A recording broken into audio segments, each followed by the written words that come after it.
Le Deutéronome au chapitre 4. Maintenant Israël, écoute les lois et les ordonnances que je vous enseigne.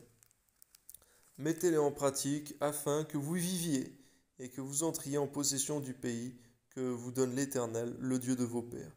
Vous n'ajouterez rien à ce que je vous prescris, et vous n'en retrancherez rien, mais vous observerez les commandements de l'Éternel, votre Dieu, tels que je vous les ai prescrits. Vos yeux ont vu ce que l'Éternel a fait à l'occasion de Baal-Péor. L'Éternel ton Dieu a détruit du milieu de toi tous ceux qui étaient allés après Baal-Péor.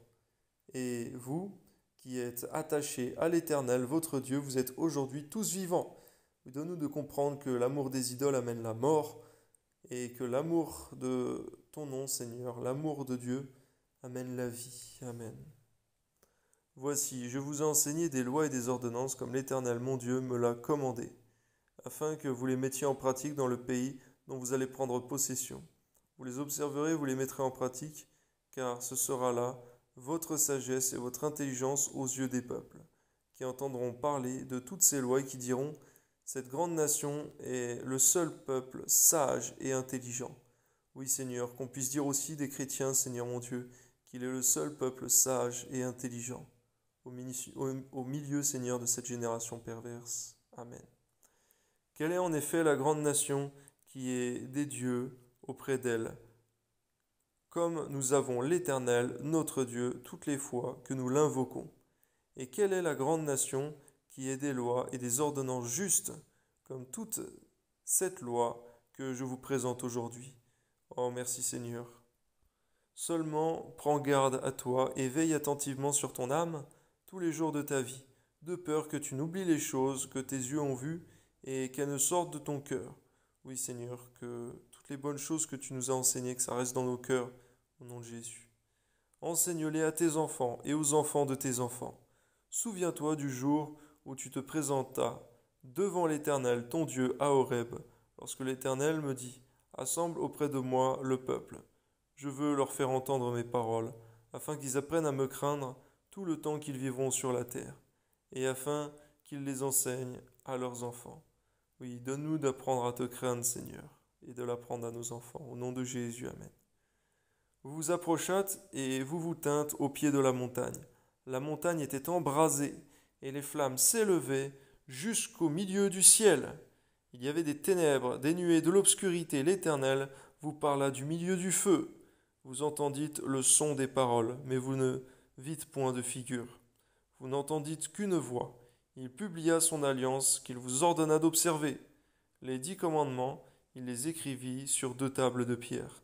En ce temps-là, l'Éternel me commanda de vous enseigner des lois et des ordonnances, afin que vous mettiez en pratique, que vous les mettiez en pratique dans le pays dont vous allez prendre possession, puisque vous n'avez vu aucune figure le jour où l'Éternel vous parla du milieu du feu à Horeb. Veillez attentivement sur vos âmes, de peur que vous ne vous corrompiez et que vous ne fassiez une image taillée,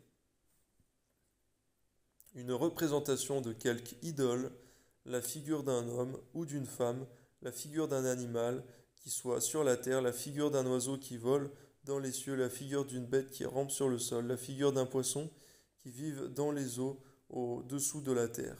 Veille sur ton âme, de peur que, levant tes yeux vers le ciel, et voyant le soleil, la lune et les étoiles, toute l'armée des cieux, tu ne sois entraîné à te prosterner en leur présence et à leur rendre un culte. Ce sont des choses que l'Éternel ton Dieu a données en partage à tous les peuples, sous le ciel tout entier. Oui Seigneur, tu nous fais nous rendre compte que tous ceux qui n'adorent pas l'Éternel adorent toutes sortes d'autres idoles, Seigneur. Aussi bien que ce soit des faux dieux en statue, ou bien, Seigneur mon Dieu, que ce soit l'argent. Garde-nous de ça, Seigneur, nous sommes ton peuple. Amen. Mais vous, l'Éternel vous a pris, vous a fait sortir de la fournaise de fer et l'Égypte, afin que vous fussiez un peuple qui lui appartint en propre, comme vous l'êtes aujourd'hui.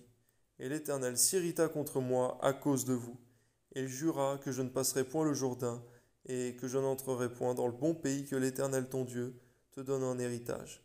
Je mourrai donc en ce pays-ci, et je ne passerai point le Jourdain, mais vous le passerez, et vous posséderez ce bon pays. Veillez sur vous, afin de ne point mettre en oubli l'alliance que l'Éternel votre Dieu a traitée avec vous, et de ne point vous faire d'image taillée, de représentation quelconque que l'Éternel ton Dieu t'a défendu, car l'Éternel ton Dieu est un feu dévorant, un Dieu jaloux.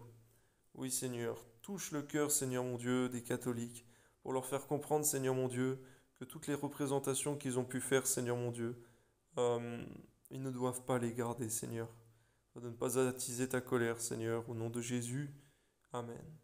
Lorsque tu auras des enfants et des enfants de tes enfants, et que vous serez depuis longtemps dans le pays, si vous vous corrompez, si vous faites des images taillées, des représentations de quoi que ce soit, si vous faites ce qui est mal aux yeux de l'Éternel, votre Dieu, pour l'irriter, je prends aujourd'hui à témoin contre vous le ciel et la terre. Vous disparaîtrez par une mort rapide du pays dont vous allez prendre possession, au-delà du Jourdain. Vous n'y prolongerez pas vos jours, car vous serez entièrement détruits. Oui, Seigneur, tu es puissant. Tu montres que même lorsqu'il n'y a pas de témoin humain, Seigneur, tu prends à témoin le ciel et la terre. Alléluia. L'Éternel vous dispersera parmi les peuples, et vous ne resterez qu'un petit nombre au milieu des nations, où l'Éternel vous emmènera. Merci parce que tu tiens tes promesses, tu n'extermines pas entièrement, tu laisses toujours un faible reste. Sois béni, Seigneur, tu tiens tes promesses, tu es fidèle. Amen. Et là, vous servirez des dieux, ouvrages de main des hommes, du bois, de la pierre, qui ne peuvent ni voir ni entendre. Oui, garde-nous de cette malédiction, Seigneur, que d'adorer des idoles, Seigneur. Qui ne peuvent ni voir, ni entendre, ni manger, ni sentir. C'est là aussi que tu chercheras l'Éternel ton Dieu et que tu le trouveras, si tu le cherches de tout ton cœur et de toute ton âme. C'est pourquoi donne-nous de toujours te chercher de tout notre cœur et de toute notre âme, au nom de Jésus. Amen. Au sein de ta détresse, toutes ces choses t'arriveront. Alors dans la suite des temps, tu retourneras à l'Éternel ton Dieu et tu écouteras sa voix. Car l'Éternel ton Dieu est un Dieu de miséricorde. Donne-nous d'être miséricordieux également, Seigneur. Amen. Qui ne t'abandonnera point et ne te détruira point. Il n'oubliera pas l'alliance de tes pères, qu'il leur a juré. Interroge les temps anciens qui t'ont précédé depuis le jour où Dieu créa l'homme sur la terre, et d'une extrémité du ciel à l'autre. N'eut-il jamais si grand événement? Et a-t-on jamais, oui, chose semblable? Fut-il jamais un peuple qui entendit la voix de Dieu parlant du milieu du feu, comme tu l'as entendu, et qui soit demeuré vivant? Fut-il jamais un Dieu qui essaya de venir prendre à lui une nation du milieu d'une nation, pour des épreuves, par des épreuves, des signes, des miracles et des combats, à main forte et à bras étendus, avec des prodiges de terreur, comme l'a fait pour vous l'Éternel, votre Dieu en Égypte et sous vos yeux? Oui, Seigneur, merci. Nous te glorifions de ce que tu sois notre Dieu, Seigneur. Non d'autres idoles, Seigneur mon Dieu, qui ne peuvent pas faire tout ce que toi tu fais, Seigneur. Amen. Tu as été rendu témoin de ces choses, afin que tu reconnusses que l'Éternel est Dieu et qu'il n'y en a point d'autre. Du ciel, il t'a fait entendre sa voix pour t'instruire, et sur la terre, il t'a fait voir son grand feu. Et tu as entendu ses paroles du milieu du feu. Il a aimé tes pères, et il a choisi leur postérité après eux. Il a fait lui-même sortir d'Égypte par sa grande puissance. Il a chassé devant toi des nations supérieures en nombre et en force. Oui, Seigneur, tu nous rends plus forts que nos ennemis par ta grâce. Amen. Pour le faire entrer dans leur pays, pour t'en donner la possession comme tu le vois aujourd'hui. Sache donc en ce jour et retiens dans ton cœur que l'ennemi est Dieu, en haut dans le ciel et en bas sur la terre, et qu'il n'y en a point d'autre. Alléluia. Et observe ces lois et ces commandements que je te prescris aujourd'hui, afin que tu sois heureux, toi et tes enfants après toi, et que tu prolonges désormais tes jours dans le pays que l'Éternel ton Dieu te donne. Alors Moïse choisit 3 villes de l'autre côté du Jourdain, à l'Orient, afin qu'elles servissent de refuge aux meurtriers qui auraient involontairement tué son prochain, sans avoir été auparavant son ennemi, et afin qu'il pût sauver sa vie en s'enfuyant dans l'une de ces villes. C'était Bétser, dans le désert, dans la plaine, chez les Rubénites, Ramoth, en Galaad, chez les Gadites, et Golan en Basan, chez les Manassites. C'est ici la loi que présenta Moïse aux enfants d'Israël. Voici les préceptes, les lois, les ordonnances que Moïse prescrivit aux enfants d'Israël, après leur sortie d'Égypte. C'était de l'autre côté du Jourdain, dans la ville, vis-à-vis de Beth-péor. au pays de Sion, roi des Amoréens qui habitait à Hesbon, et qui fut battu par Moïse et les enfants d'Israël, après leur sortie d'Égypte. Ils s'emparèrent de son pays, de celui d'Og, roi de Basan. Ces deux rois des Amoréens étaient de l'autre côté du Jourdain à l'Orient.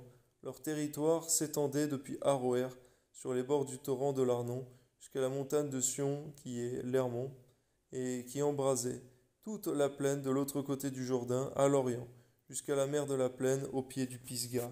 Amen.